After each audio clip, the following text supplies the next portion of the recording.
أعوذ بالله إن الحمد لله نحمده ونستعينه ونستغفره ونعوذ بالله تعالى من شرور أنفسنا وسيئات أعمالنا من يهدي الله فلا مضل له ومن يضلل فلا هادي له وأشهد أن لا إله إلا الله وحده لا شريك له وأشهد أن محمدا عبده ورسوله صلى الله تعالى عليه وعلى آله وصحبه وسلم. أما بعد السلام عليكم ورحمة الله وبركاته.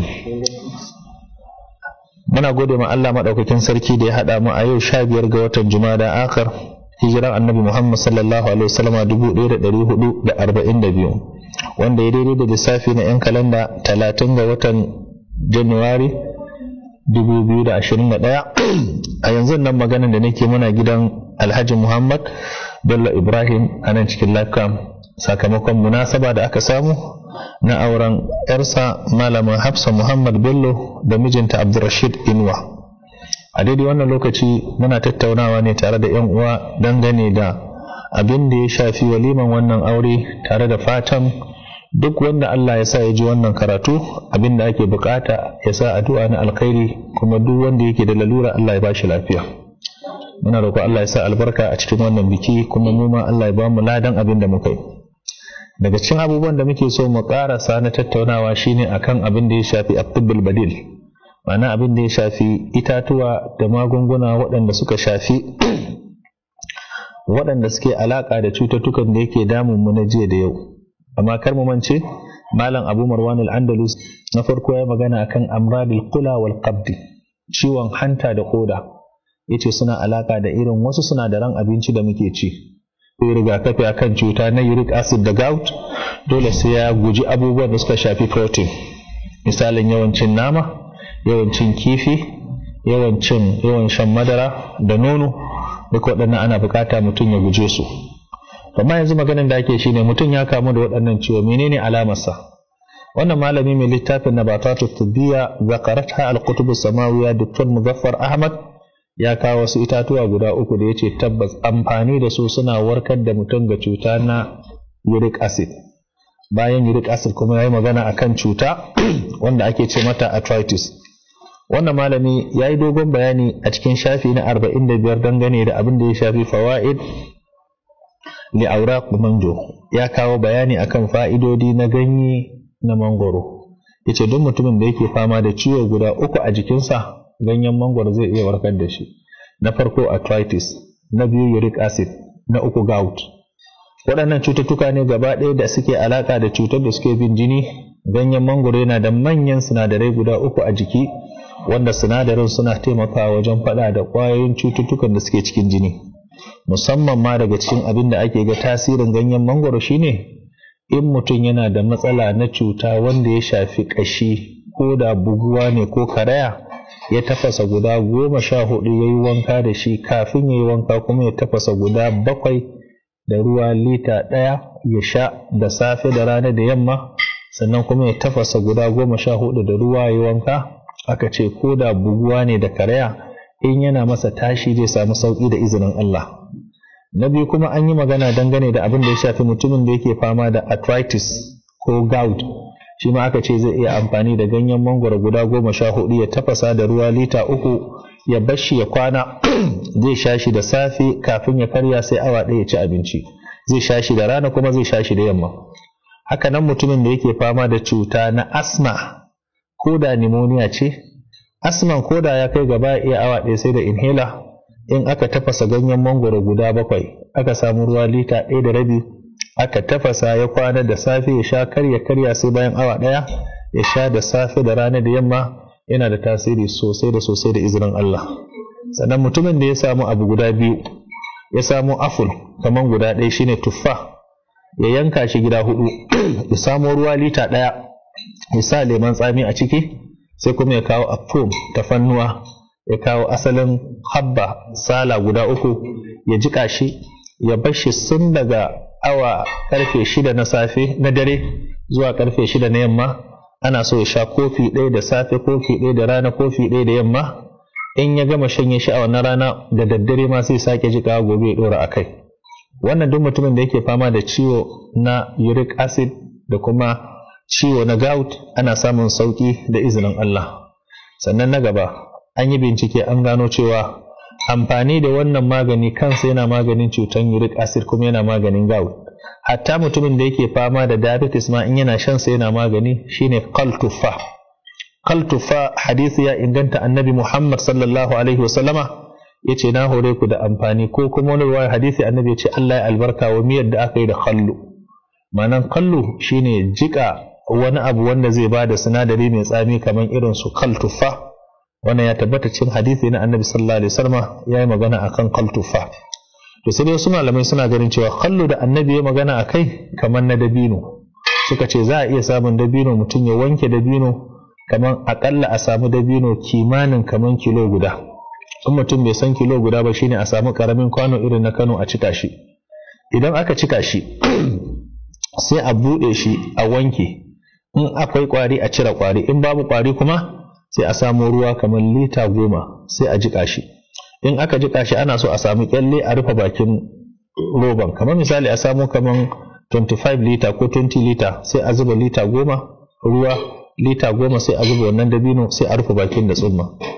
Za a bar shi sai ya kwana 15 sai a girgiza shi a tace. In aka girgiza shi aka tace sai a sake mai da ruwan sai a kai shi sai ya kwana 30, ya zama kwana 45. Mutum ya sha da safe ya sha da yamma. Wannan magani yana maganin ciwon hanta, yana maganin ciwon koda, yana maganin arthritis, yana maganin uric acid da duk wata cuta da take cikin dan adam.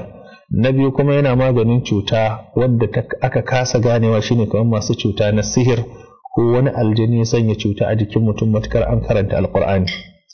Sannan bayan nan yana daga cikin fa'idar da aka samu akan cuta na koda, ana amfani da waɗannan ganye na mangoro. Wanda yake fama da tsakuwar koda, idan ya samu ganyen mangoro ya busar da shi, bayan ya busar da ganyen mangoron amma ana so a busar da shi a inuwa. In aka busar da shi a inuwa, bayan an busar da shi a inuwa sai a nika shi. In aka nika shi sai a tankade, a ɗebi cokali 3, a samu kofi guda ruwa, tafashashen ruwan zafi sai a zuba. In aka zuba shi da daddare ba za a yi amfani da shi ba sai ya kwana. Hikimar kwanan shine ya dahu da ruwa kuma ya jika. Safiya na yi sai a tace. In aka tace shi mutum ya sha. Da izinin Allah aka ce yana fasa dutsen, yana rugurguza dutsen kuma yana fitar da dutsen ta hanyar fitsari ba tare da an feda mutum ba. Sannan kuma wannan ruwan da aka sha da wannan tukan, afwan kar a tace shi, da wannan tukan in aka sha shi, hatta gurbin da dutsen ya zauna a jikin ɗan adam, wannan ruwan mangoro da ganyen mangoron da ka sha da izinin Allah yana warkar da wannan mikin. Sannan hatta tsakuwar da take toshe mafitsara, aje sai an huda mutum ko an yaga mutum ko an sa mutum wani abu, in yana tafasa ganyen mangoro tana fasa tsakuwan kuma tana fitar da shi. Wani lokaci kuma akan samu mutum yana da matsala na cutar fitsari wanda a turanci ana ce mata UTI, shine kullum yana samun zafi lokacin da zai fitsari. Sannan kuma yana samun ciwon baya. Sannan bayan ciwon baya kuma wani lokaci yana samun yawan zafin jiki. Sannan bayan zafin jiki kuma yana samun ɗan ciwon kai. Sannan kuma yana samun bushewar baki. Sannan kuma yana samun kasala. Sannan kuma yana ɗaukewa namiji sha'awa.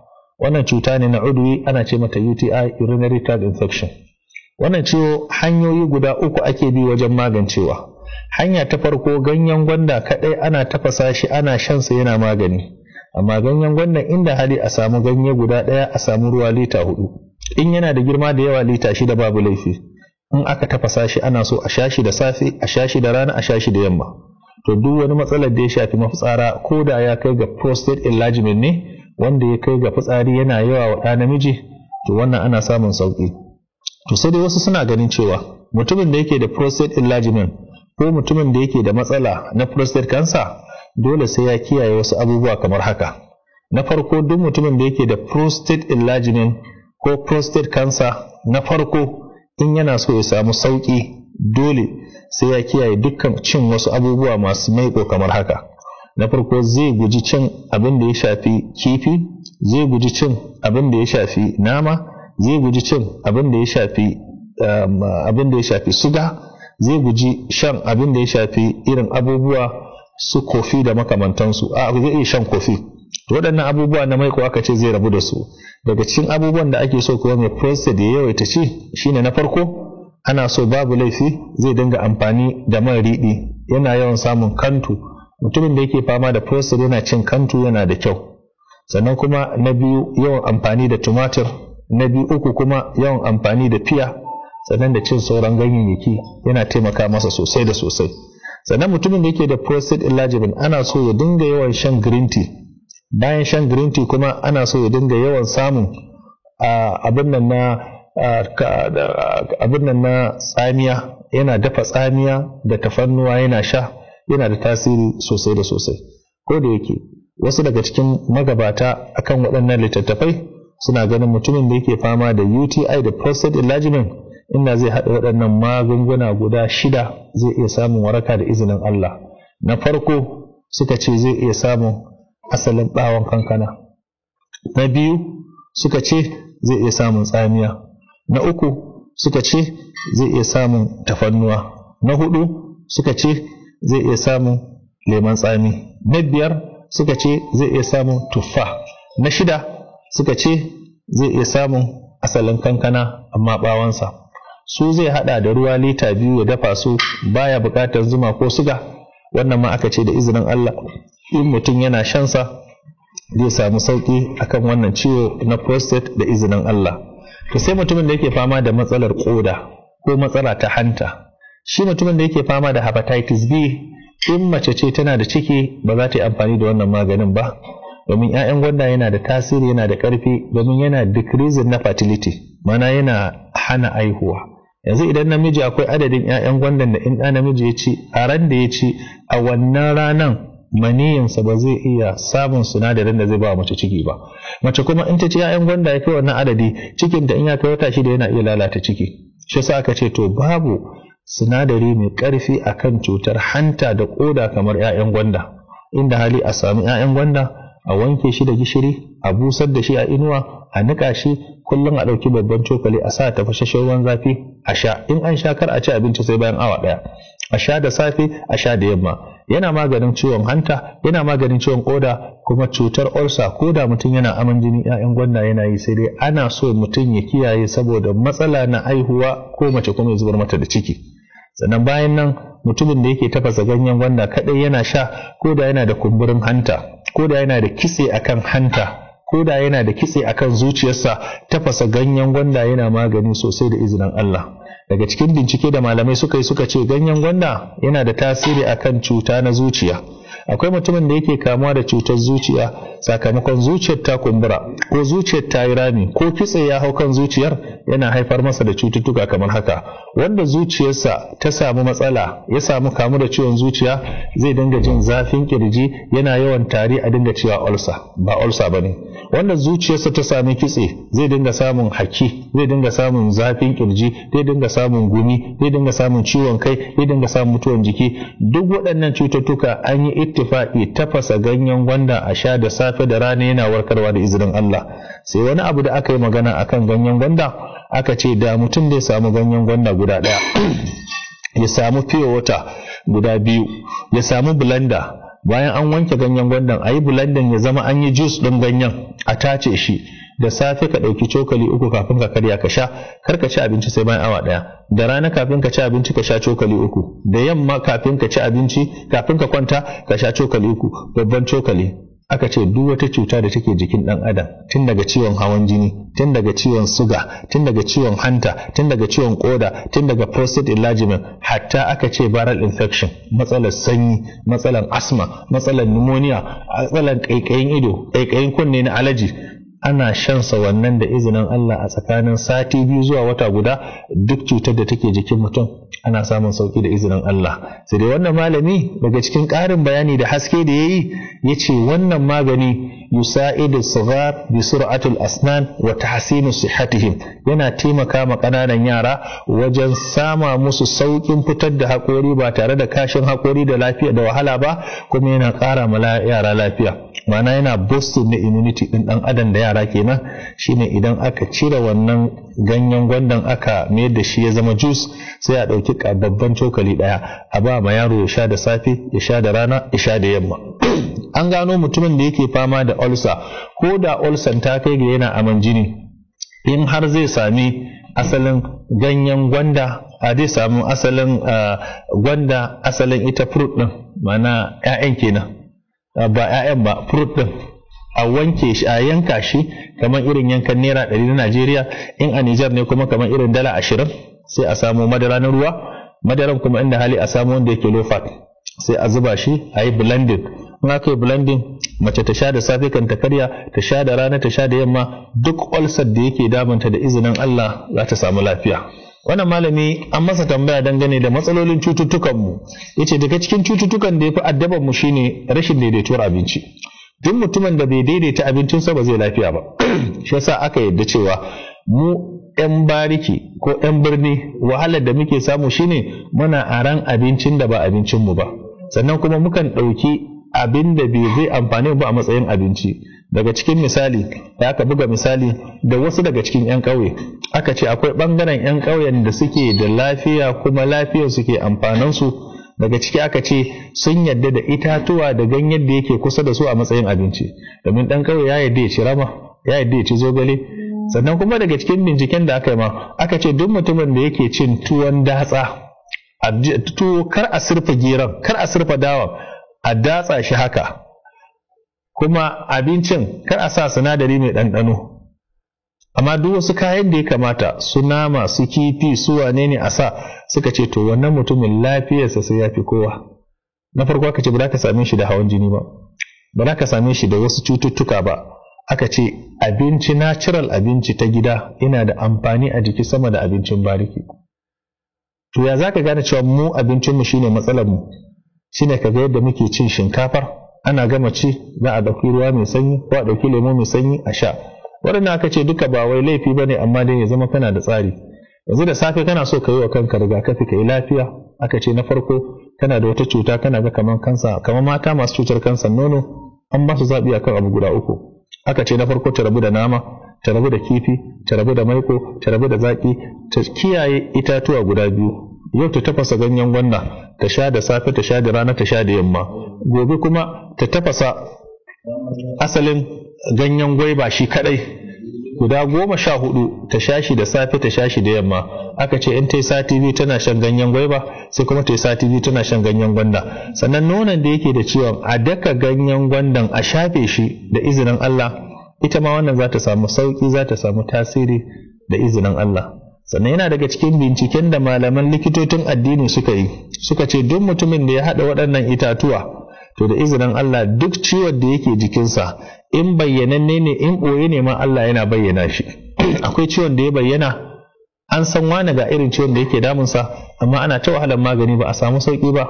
Akwai kuma ciwon da an je asibiti duk bincike an yi, amma Allah bai sa an gane ciwon bari a bashi magani. Sai aka ce to a ɗoro a maganin Annabi Muhammad. Annabi Muhammad sallallahu alaihi wasallam ya ambaci wata itaciya. Manzon Allah sallallahu alaihi wasallam ya ce wannan itaciyan fa inna fihi sab'atu ashfiya. Annabi Muhammad sallallahu alaihi wasallam ya ce wannan itaciya tana warkar da cututtuka guda 7. Wace itaciya ce? Ita ce ake ce mata qustul hindi al-bahari. Wannan qustul hindi al-bahari hadithin Bukhari manzo Allah ya bayani akan ta. Ta kasu kashi 2, akwai fari akwai ja. To sai dai wasu sukan dauki sanya su ba wa mutane, gaskiya ba sanya bace. Ita wancan ud saiwa ce. Kuma ita ce manzo Allah sallallahu alaihi wasallam ya bayani akai. Manzo Allah ya ce mafi alkhairin magani daga ciwon da zai warkar da ku abu 2, ko ku nemi alhindi ko ku yi kaho. Ashe waɗannan abubuwan manzo Allah ya tabbatar qussul hindi tana warkarwa. Daga cikin binciken da wannan malamin ya ce an gano a cikin cututtukan da manzon Allah ya ambata, masana sun yi bincike akai kuma sun gano a babin tajruba, aka ce duk mutumin da ya ɗauki garin qussul hindi bahari, karamin cokali ya samu ruwa kofi guda ya zuba, ya sha da safe, kar ya ci abinci sai bayan awa, ga cututtukan da aka lissafo aka ce duk an jaraba karkashin hadisin manzon Allah ba wanda ba ga warka ba. Na farko aka ce ita wannan qussul hindil bahari tana decreasing na blood sugar. Duk mutumin da yake shanta tana rage masa wannan diabetes da yake damunsa. Na uku kuma aka ce duk mutumin da yake shansa tana rigakafi kuma tana fighting na kansa. Matar da take da cutar kansa ko alamomin cutar kansa, ɗauki qussul hindil bahari da manzo Allah ya ce tana warkar da cuta guda 7, ki sha, aka ce yana rigakafi a kansa kuma yana magani na cutar kansa. Na uku, duk mutumin da yake amfani da garin qussul hindil bahari tana fighting na bacteria da kuma fungal infection. Duk wani bacteria da fungal infection haka kawai lafiyan ka kalau, ka dauki qassul hindul bahari, ni musulmi ne, manzo Allah ya raukar da cuta guda 7, dauka ka sha lafiyan ka kalau. Duk wani abin da ya shafi matsala na abin da ya shafi bacteria da kuma wasu cuta ta fata a jiki, qassul hindul bahari ya warkar da kai da izinin Allah. Sannan kuma an gano cewa tana da mafi girman sinadarin da yake tace cutar da yake cikin jini. Qassul hindul bahari tana protect na liver. Ana samun rigakafi da kariya ga duk mutumin da yake jin hantansa ta samu matsala ko yana da cutar hanta, hatta hepatitis B ana warkarwa da izinin Allah. Sannan kuma ta ɗauki sinadarai masu tasiri wajen faɗa da cututtukan da suke taɓa garkuwar jikin ɗan adam, da mutumin da yake samun ciwon jiki da kasala sakamakon abu biyu, ko aiki ya masa yawa ko talauci, duka waɗannan suna magani da izinin Allah. Bincike na gaba kuma da aka yi, an gano cewa wannan saiwa na garin qassul hindul bahari, duk mutumin da yake shan sa yana reducing din pain and fever. Sannan kuma duk wani anti-inflammation ne, duk wani cutar da yake jiki da yawan ciwon jiki da makamantansu, amfani da shi yana da tasiri. Sannan mutumin da yake shan wahala wajen fitsari, ko mutumin da yake da wata cuta ta ulcer wanda take warkewa, qassul hindul bahari tana da tasiri. Qassul hindul bahari, amfani da ita tana kashe dukkan kwayoyin cuta, musamman tsutsan ciki, kuma tana magani duk wani gyambo da yake ciki. Kuma amfani da garin qassul hindul bahari, mutum ya dinga shan sa a cikin ruwan zafi, ko mutum ya ɗauko qassul hindul bahari ya sa shi a cikin ruwan zafi, duk wasu ƙwayoyin cuta da ka sani a jiki yana magani. Sannan kuma yana ƙara ma garkuwar jikin ɗan adam lafiya. Kuma duk wata cuta da ake ɗauka a sanyi ko a iska, amfani da garin qassul hindul bahari tana da amfani sosai. Mecece qassul hindul bahari? Da kan qassul hindul bahari, ko da akan Google ka sa image of custus powder, spelling ɗinta shine COSTUS, sai ka sa image nasa, sai ka sa powder. Wannan qassul hindul bahari yawan shansa yana da tasiri sosai da sosai akan cututtuka manya da ƙanana. Sannan kuma na biyu, an ƙara bincike akan garin qassul hindul bahari. Dukkan namiji wanda ya kasance yana da matsala na abin da ya shafi weakness erection problem, mutumin da yake fama da matsala na ɗaukewar sha'awa, amfani da qassul hindul bahari a sha da safe a sha da yamma yana da tasiri. Mutumin da ya haɗa ciwo guda biyu, ga ciwon koda ga ciwon hanta, qassul hindul bahari a sha shi a ruwa yana da magani da izinin Allah. Sannan mutumin da yake fama da matsala na oral cancer, shine sarfanul fam, harcensa, domin binciken Dr. Abdul Na'im ya ce cuta na sanyi tana haifar da ƙurajen kan harce. Kurajen kan harcen kuma ba ɗauki mataki ba yana sa kurajen baki, sai ga mutum kullum bakinsa yana jini, ko ka ga mutum yana dariya jini na fitowa. Don aka samu garin qassul hindul bahari, ana shansa kuma ana kurkura baki da shi, yana magani. Sannan qassul hindul bahari yana maganin amradit tanaffus ma'a amradis sillu, tana maganin cutan tarin fuka, kuma tana maganin cuta na asma, garin qassul hindul bahari. Sannan mace da take fama da ciwo na migraine, irin ciwon kan nan da bai jin magani, amfani da qassul hindul bahari a shaƙe shi, a zuba a ruwa a sha, yana da tasiri sosai sosai da izinin Allah. Sannan garin qassul hindul bahari, in aka same shi aka zuba a cikin kofi ana shansa, mutumin da yake da jinya da wanda bai da jinya duka suna samun waraka. Sannan mutumin da yake fama da matsala na cutar kansa na mafitsara, namiji ne ko mace, ko kansa na mahaifa, ko matsala na rikicewan ciki, ko matsala na samun mutumin da ya kasance kullum ya ci abinci yana bata masa ciki, ana so ka samu garin qassul hindul bahari ka zuba shi a cikin ruwa ka sha. Sannan an gano cewa qassul hindul bahari tana maganin asalin cuta wanda hawan jini ya sa cutar rabin jiki, in aka samu ana shafa a wannan bangare yana da tasiri. Mutumin da ya kone aka dauki garin qassul hindul bahari aka barbada a wajen, yana da tasiri da izinin Allah. Qassul hindul bahari aka ce amfani da shi mafi girma in mutum yana shan sa yana bata sihiri, kuma duk cutar da aljanu suka sa a bangaren malaman musulunci suka ce yana da waraka da izinin Allah. Sannan kuma daga cikin abubuwan da ake bukata mutumin da yake fama da matsala na cuta na hanta ya kiyaye shi ne, duk abin da likita ya hana shi ce wajibi ne ya rabu da shi. Duk abin da ya kasance kuma ya san in ya ce yana masa illa, nan ma aka ce wajibi ne ya haƙuri ya rabu da shi. Ubangiji Allah maɗaukakin sarki ya sa mu dace. Sannan na gaba daga cikin abubuwan da aka gano yana da tasiri sosai da sosai akan magunguna da suka shafi cututtukan da suke damun mu, malaman musulunci sun hakaito mana wasu itatuwa guda 4 suka ce duk ɗa namiji da mace da suke amfani da shi kullum suna samun ƙarin lafiya kuma cututtukan da suke jikinsu suna raguwa. Shi yasa aka tambaye wani malami ana ce masa Dr. Abdul Na'im, aka ce mace wani abu ya kamata ta yi amfani da shi ya gyara mata jiki ya gyara mata fata. Mana kullum tana rama, amma yanzu tana so ne ta ci abin da zai gyara jikinta. Mana gashin tana kadewa gashin ya daina zuba. Mana asalin jikinta ya lalace kamar ta shayar ko ta tashi a jinya. Mana kullum tana kukan cewa kaza jikinta kaza. Aka ce matsalar ta shine a daidaita ta kan abinci. Akwai magunguna guda 3 da aka kawo domin su wayannan likitoci na musulunci suka ce su basu gamsu a dora mutum akan maganin chemical ba, sai dai maganin ya zama abinci ne kuma magani. Aka ce na farko zai maganin yunwa, na biyu kuma zai bada lafiya a jiki. Sai aka ce to kamar menene?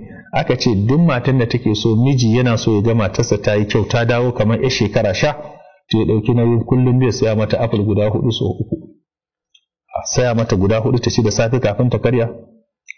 Bayan ta karya ta ci guda 4, kafin ta ci abinci rana ta ci guda 4, bayan ta ci abinci rana ta ci guda 4, kafin ta kwanta ta ci guda 4, bayan ta ci abinci rana ta ci abincin da ta ci guda 4. In ko bai da hali sai ya sama mata guda 12. Aka ce apple amfaninsa a jikin mace ya fi amfani a jikin namiji. To shi kuma namiji ne kamata ya amfani da shi. An samu sabani akan abin da ya kamata namiji ya amfani da shi. Wasu suna ganin cewa namiji bawon kankana ya fi amfani a jikinsa. Yasa aka ce yanzu ka so kankana cikin mata su ya fi musu amfani, kai kuma bayan a yi sliding ɗinsa a tafasa maka shi ka sha ruwa. Shi ne wani malamin mu yake cewa ku gane amfanin bawon kankana a jikin halitta. Yace ko dabba kake da ita kake ba ta bawon kankana, lafiyarta da fatarta ya saba da wanda ba ta ci. To nan yace tafasa shi ake yi, amma a haɗa shi da tafannuwa. Sannan kuma namiji in yana cin waɗannan abu guda biyu yana ƙara masa lafiya kuma yana ƙara masa garkuwar jikinsa, yana samu shine attam ma'a jawzil hindi. Inda hali a yi blending ɗin kwakwa da dabino a yi amfani da shi a dinga sha, ko kuma mutum ya haɗa su ya ci, duka babu laifi. Na uku kuma in namiji zai dinga samun ruwan kwakwa yana zuba masa madara yana sha, yana ƙara masa lafiya a jiki sosai da sosai. Sannan na 4, duk namijin da zai dinga amfani da ganye na mangwaro, a dafa ganyen mangwaro da daddare awa 1 kafin mutum ya kwanta ya ci ya sha ruwan, shi ma yana ƙara masa lafiya sosai, kuma yana kare mutum daga cutar hawan jini, yana kare mutum daga cuta na diabetes, yana kare mutum daga cuta na ulcer, kuma yana kare mutum daga cuta na uric acid, yana kare mutum daga cuta na gout. Aka ce cin ganyen mangwaro tare da shan ruwansa yana ƙara wa namiji lafiya. Sai dai suka ce duk namijin da ya kasance kuma yana tafasa ganyen gwaiba yana sha, suka ce duk ciwon da ya kamata ya tsufar da mutum Allah yana kare shi. Domin a ƙarƙashin ganyen gwaiba ne ake samun maganin hawan jini, ake samun maganin kitse, domin duk cutar da yake damun mu na cholesterol yana taɓa mana zuciya. A jikin 'ya'yan gwaiba akwai sinadari da yake kare mutum daga kamuwa da cuta na hawan jini, sannan yana rage kitse na zuciya, yana rage kitse na jini, sannan kuma tafasa ganyen gwaiba ana shansa yana ƙara wa mutum ƙarfin ido da lafiyan ido. Amma ana buƙatar duk wanda yake so samu lafiyan ido da ƙarfin ido ya yi haƙuri ya daina shan siga, ya rage shan siga ya koma shan zuma. In babu hali kuma ya dinga shan siga a wuni kada ya wuce ƙaramin cokali so 6. Tafasa ganyen gwaiba ana sha yana ƙara wa ɗa namiji lafiya ta fuskan abin da ya shafi cuta wanda yake taɓa garkuwar jikin mutum. Sannan kuma an ce inda hali mutum ya dinga tafasa ganyen zogale. In ya tafasa ganyen zogale sai ya ɗauki ganyen sai ya sa masa albasa, ya sa masa tumaturi ko gishiri, kar ya sa, ya ci haka da safe, ya ci haka da yamma, sauran ruwan da aka dafa kuma ya ɗauka ya sha. Aka ce ko so ɗaya mutum yake yin haka a wuni a cikin sati 2 yana samun ƙarin jini, yana samun lafiya, yana kamun kariya daga dukkan cututtukan da suke taɓa jini. Yasa aka ce akwai ƙwayoyin cutan da suke jini, in ka cika yawan shan ruwan zogale kana cin ganyen zogale ko lab aka ce wannan ƙarfin sinadarin da yake cikin ruwa da ganyen zai iya ɓoye cuta. Yasa aka ce to kamar masu wasu cututtuka wanda yake taɓa garkuwar jiki, yawan shansa yana taimakawa duk abin da zai taɓa musu garkuwar jiki, yana boosting na immunity ɗin ɗan adam, kuma is antivirus, duk wani cutan virus yana faɗa da shi. Sannan bayan nan yana daga cikin bayanin da wannan malami yi akan abin da ya shafi amradil atfal, matsaloli na mata masu ciki da yara.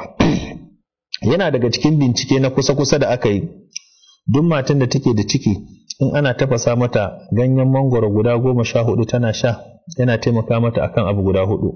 Na farko yana ba ta kariya daga cututtukan da masu ciki suke samu, yana hana jinin ta ya dinga hawa na ciwon hawan jini, yana rage mata cuta na diabetes, ko da wata tana ciki ana samun ta diabetes tana samun sauki. Sannan kuma ciwon kafafuwan da suke samu na uric ɗinsu baya hawa da izinin Allah. Sannan kuma matan da take da ciki in tana tafasa ganyen gwaiba shi ma yana taimaka mata, dukkan wasu laulayi na ciki ana samun sauki da izinin Allah. Da sai kuma itatuwa waɗanda suka zo cikin hadisai na Annabi Muhammad sallallahu alaihi wasallam, bayan azumin yi magana akan qasul hindi, sai kuma gari na habbatus sauda. Habbatus sauda hadisi ya inganta daga Annabi Muhammad. Manzo Allah sallallahu alaihi wasallam yayi bayani akan ta, yace tana warkar da cututtuka guda 2 ne kawai ba ta warkarwa, yace shifa'un min kulli da'in. Annabi yace tana warkar da kowane irin cuta 2 ne ba ta warkarwa, shine mutuwa da tsufa. Karkashin nan ne aka samu waɗanda ba musulmai ba sun yi bincike akan sinadarin da yake cikin habbatus sauda da tasirin da ta yi akan cututtukan da yake jikin mutum. Irin su Professor Az da Elizabeth Renta sun yi bincike sun gano cewa yana da sinadari na antivirus kuma antiviral kuma anti-inflammation. Elizabeth Renta ta ce tana da mara lafiyan da ya kamu da cutar zamani na kanjamau. Ta ce ta ɗora shi akan cokali 1 da safe, cokali 1 da yamma. Ta ce after 6 months therapy, bayan ta ba shi wannan magani da safe da yamma na wata 6, ta ce after 6 months therapy there is no any detectable HIV virus in his body. An yi bincike an samo babu ƙwayar cuta ko guda ɗaya. Ta ce bayan shekara 2 HIV virus ɗin has gone, Allah ya taɓa yadda shi. Idan sai malamai suka zauna suka ce to ai manzon Allah wa ma yantiqu anil hawa in huwa illa wahyuha, in wacce ba musulma ba za ta yadda cewa zawarkar da mutum da magani na habbatus sauda akan cutar HIV, sai wani malamin musulunci ya ce to cututtuka guda 3 duk inda aka kai habba sai ta warkar. Aka ce ya faɗe su. Farko ya ce cuta na glaucoma, na biyu ya ce cuta na diabetes, na uku ya ce cuta na cancer. Yace wallahi karfin imanin mutum shi yake warkar da shi, wa man yatawakkal ala Allah fa huwa hasbu. Har ma ya buga wani misali, yace yana tambayan duniya, ubangijin da ya halici gangan jiki akwai wani abin da zai samu gangan jikin ya kasa gyara gangan jikin? Yace to Allah laysa kamislihi shay, Allah ya wuce a misalta shi da komai. Yace to mutumin da yake fama da kansa, mace mai kansan nono, ana so ta samu garin habbatus sauda mai kyau, ta samu kamar lita guda, sai ta samu ta samu zuma kamar lita guda, sai ta samu garin habbatus sauda kamar cokali 9, 3 so 3 9, sai ta zuba sai ta gauraya, sai ta je ta samu garin qasul hindal bahari cokali 3, sai ta zuba ta gauraya. Kullum da safe ana so ta sha cokali 1, kar ta ci abinci sai bayan awa 1. Tana gama sha kuma sai ta ɗauki habba 1 na tafannuwa sai ta haɗiya. Wannan in Allah ya da cikin ƙanƙanin lokaci Allah zai warkar da ita akan cutar kansa. Sannan sai na gaba, daga cikin bincike da aka yi akan habbatus sauda, tana da tasiri sosai in mutum yana shan man, ya sha da safe, ya sha da rana, ya sha da yamma. To amma me yasa habba ba ta mana amfani? Me yasa magungunan musulunci ba ma ganin amfanin su? Likitocin addini suka ce idan an ce ka sha habbatus sauda akan cutar hawan jini ko glaucoma ko ciwon zuciya ko diabetes, in an ce ka sha karfe 6 na safe, to karfe 6 na yamma ko minti 1 karka kara ka sha. Domin waɗannan lokutan su ne suke munasaba da ciwon, suke munasaba da maganin. In ya zama lokacin da ka sha maganin kuma ƙwayoyin cutan sun tafi yawo, aka ce to an samu matsala. Amma an ce ka sha karfe 6, aka ce to karfe 6 ne yamma ka sha. Wannan shine fahimta na Dr. Muzaffar mai littafin Nabatatut Tibbiyya. wannan fahimtar sa muna tare da shi. Saba shan magani akan lokaci yana jawo matsala wa marar lafiya. An gano habbatu sauda tana da tasiri sosai da sosai akan dukkan cututtukan da ya shafi jiki, musamman mutumin da yake yawan samun man habbatu sauda lafiyarsa kalau, ya sha da safe ya sha da yamma. Suka ce na farko yana samun rigakafi da kariya akan ciwon zuciya, yana samun rigakafi da kariya akan ciwon hanta, yana samun rigakafi da kariya akan ciwon koda, yana samun rigakafi da kariya akan amradul uyun, matsala na ciwon ido, kuma garkuwar jikinsa baya ƙasa. Wannan shine fahimtar Ahmad Qadi a cikin littafinsa na An-Nishad wal Quwwa. Sannan na uku, an gano cewa duk mutumin da yake haɗa garin habbatus sauda da zuma ya sha da safe ya sha da yamma, duk wata cutar da take jikinsa Allah yana ba shi lafiya bisa nassin Qur'ani da hadisi. Annabi ya ce habba tana warkar da kowane ciwo banda tsufa da mutuwa. Qur'ani kuma Allah ya ce akwai waraka a cikin zuma. Sai mala ya ce kaga haɗa wannan Allah ya datar da kai alkhairi, musamman mai ciwon hanta in ya haɗa zuma ya haɗa ta da mene da kuma garin habbatus sauda yana sha. Sannan kuma mutumin da yake ga matsala na abin da ya shafi sanyin jiki ko sanyin kashi, in yana shan man habbatus sauda da safe da yamma ana samun sauki. Akwai kuma mutumin da yake fama da khumul wal kasal, kullum yana cikin kasala da mutuwar jiki, ciwon shan man habbatus sauda yana taimakawa. Sannan munashid ne, mutumin da yake yawan amfani da ita yana samun munashid lizzaqira wa sur'a, yana samun nutsuwa da kwanciyar hankali, sannan kuma yana samun kaifin kwakwalwa, kuma yana samun saurin haddace abu. Sannan kuma duk abin da ya shafi matsala na cutar suga tana magani, da ciwon hanta kamar yadda muka yi magana a baya. Amfani da habbatus sauda tana samun mutumin da ya kasance halatu da'afil jinsi, wani lokaci sai ji bai da sha'awa, aka ce to zai samu garin habbatus sauda. In ya samu garin habbatus sauda sai ya haɗa ta da zuma. In ya haɗa ta da zuma sai ya ɗauki cokali ko sai ya samu ruwan ɗumi da madara sai ya haɗa, ka sha da dare awa ɗaya kafin ka kwanta. Aka ce wannan ma ana samun sauƙi da izinin Allah.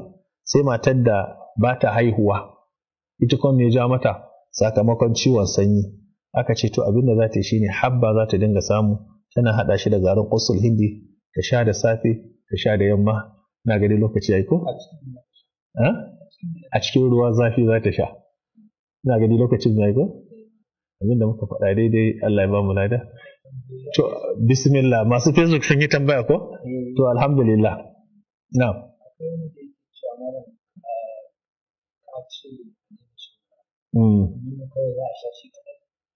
A'a, mu a Hausan mu ka san yan Bauchi sun fi yan Kano iya Hausa. Yan Kano su in sun ce fura, ba Kano in yace fura wai har da nono yake nufi. Wanda ke yan Sokoto ma haka ne, ba ku yi Hausa ba kuma ko? To abin da ake nufi, furan za a iya sha, nonon shi ne ake gudu. Yawan shan nonon shi ne. Mutumin da yake fama da yawan ciwon kafa, ya ga mutumin da zai sha fura da nono. Mu a Hausan mu da Bauchin an ce fura ana nufin haɗe da nonon ne. An ce fura haɗe da nonon ne. In gaji an ce yana fura to haɗe da nonon ne. To ba za a sha, duk wanda yake shan fura da nono yadda da dare ya kwanta ba zai taɓa rabuwa da ciwon kafa ba. Daka yana samun uric. Sannan kuma na biyu, duk wanda zai ci tsire ya kwanta ba zai rabu da shi ba. Duk wanda zai ci kifi ya kwanta ba zai rabu da shi. Saboda haka dole sai a kiyaye. Shi nama ba a so a ci shi a kwanta gaskiya. Gaskiya yana sa uric kuma yana sa kitse da tumbi. Kuma kullum duk mutumin da yake cin nama ya kwanta, ya ci tsire ya sha lemu ya kwanta, to ba za ka same shi yana da isasshen lafiya ba. Kullum naka samu yawan kasala da ciwon jiki, kuma kitse zai dinga masa yawa, sai ga mutum yana tumbi. Yasa za ka ga mafi yawa kamar ku yan Abuja kun fitin gidan yawanci commitment ɗinku da daddare, kowa ya wahala da daddare, kana zuwa ka ci abinci sai bacci. Za ku ai ba za a rabu da ciwo ba. Shi yasa environment ɗin Abuja dole a samu matsala. Na farko mutum da ka ga yana stressing ɗin kansa, yana wahalar da kansa. Na biyu kuma bayan ka wahalar da kanka baka da hutu. Sannan kuma kana zuwa gida very late, kana zuwan nan kuma lokacin yunwa zaka ci abinci, kana cin abincin nan kuma zaka kwanta. Wani sallan shafa'i da wutirin masu ya tashi sallah asuba ke hadawa. To kaka dole a singa samun matsala. Shi yasa ga mazauna Abuja mu shawarar da muke basu shine su kiyaye abinci gaskiya. Ya kasance karka daina barin kanka da yunwa. na biyu kuma akalla ce kana da ɗan flax ɗin nan an dafa maka ganyen mangwaro ko ganyen gwaiba ko ganyen gwanda ya zama flax ɗinka kana yawan sha. Sannan na biyu kuma mutum ya daina zama da yunwa, kuma a guji cin abinci wanda yake da ɗanɗano da yawa. Ɗanɗano dai kawai aka ce ya daina cin abincin da yake da ɗanɗano da yawa, a nemi abinci wanda ba ɗanɗano da yawa. Sannan kuma ana so duk mutumin da yake irin wannan wurare ya kasance kullum yana ƙoƙari na motsa jiki.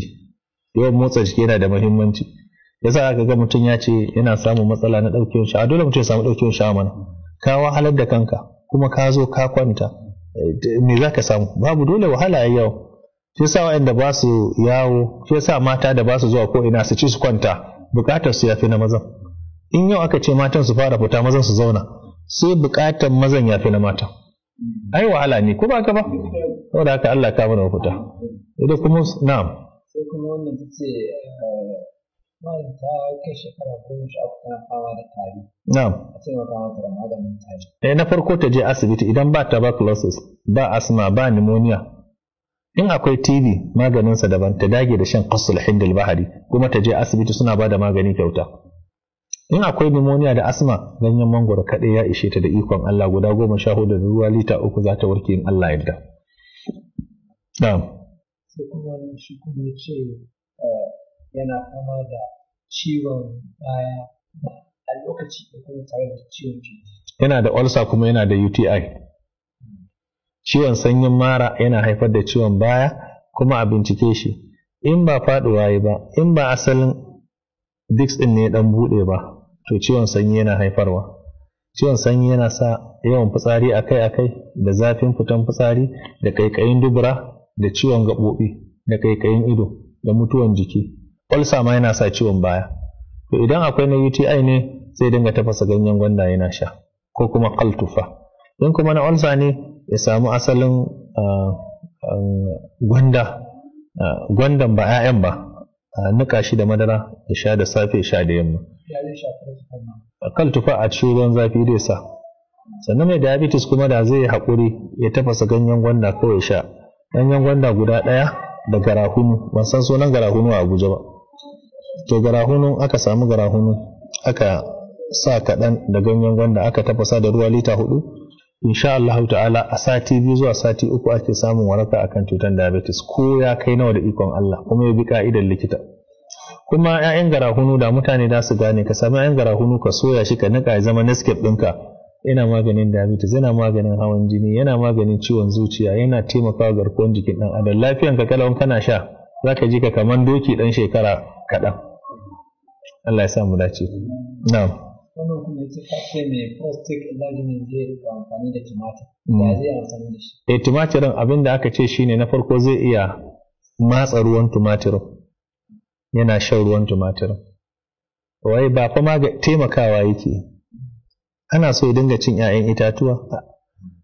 Ka gane ko? Irin su ganye, kayan marmari, tumatiri duka yana ciki, da kuma riɗi.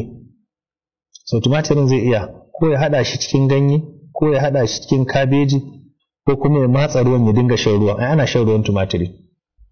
Wallahu alam. Sannan kuma masu cuta na sickle cell anemia, ban yi maganar sikila ba. Sikila gaskiya an samu ganyen gwanda, aka nika shi aka sa masa nono akuya ana sha, gaskiya yana maganin kansa sikila sosai. Kuma ko da jini ne ya kare na masu sikila za a je a kara musu, in aka haɗa wannan da izinin Allah ana samun sauki. Ko a samu nono akuya dinga zuba man zaitun, yana magani sosai da sosai da izinin Allah. Allahu alam. Wannan kuma wannan ta ce an ce ba za a kira lambar kaba ga mace sai da mijinta ko da mahaifi ko da wa ko da ƙani. Dalilin da ya sa in ta min text ta kira ne.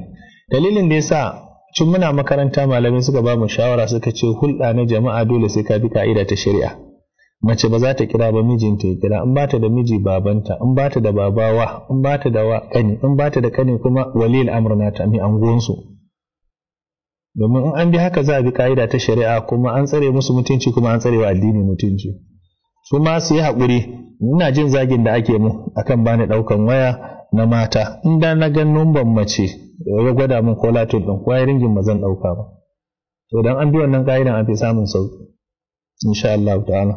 kuma na biyu akwai masu magani da nake so musu nasiha su ji tsoron Allah, mu tsaya a taimaki mutane tsakani da Allah.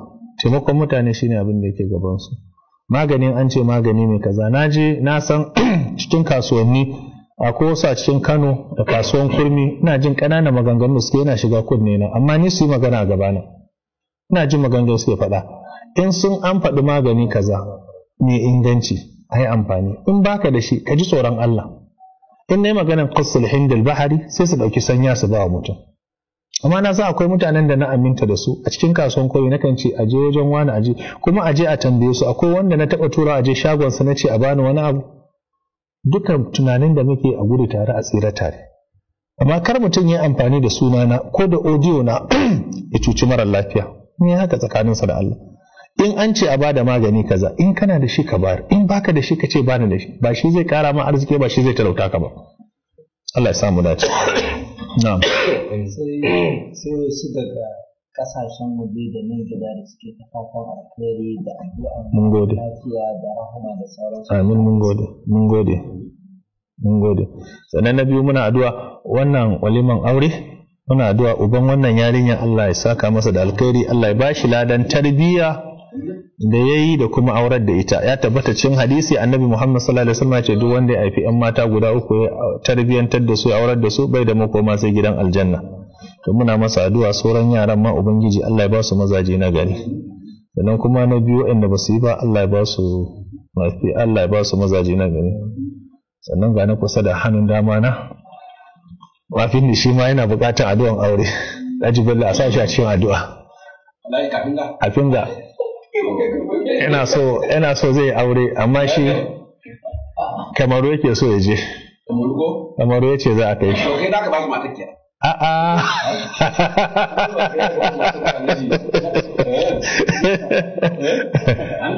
Ana ɗaukar to ga uban amarya muna addu'a shi ma Allah ya saka masa da alkhairi. Alhamdulillah ga aminansa shi ma kusa. Muhammadiya.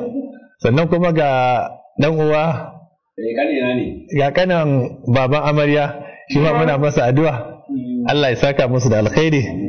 Kuma alhamdulillah sauran waɗanda suke waje suke jin karatu muna addu'a Allah ya saka musu alkhairi da matan da suka zo wannan aure muna roƙon Allah ya sa an yi a sa'a, alkhairin da yake ciki Allah ya tabbatar da shi, kuma muna roƙon Allah waɗanda ba su da lafiya Allah ya ba su lafiya.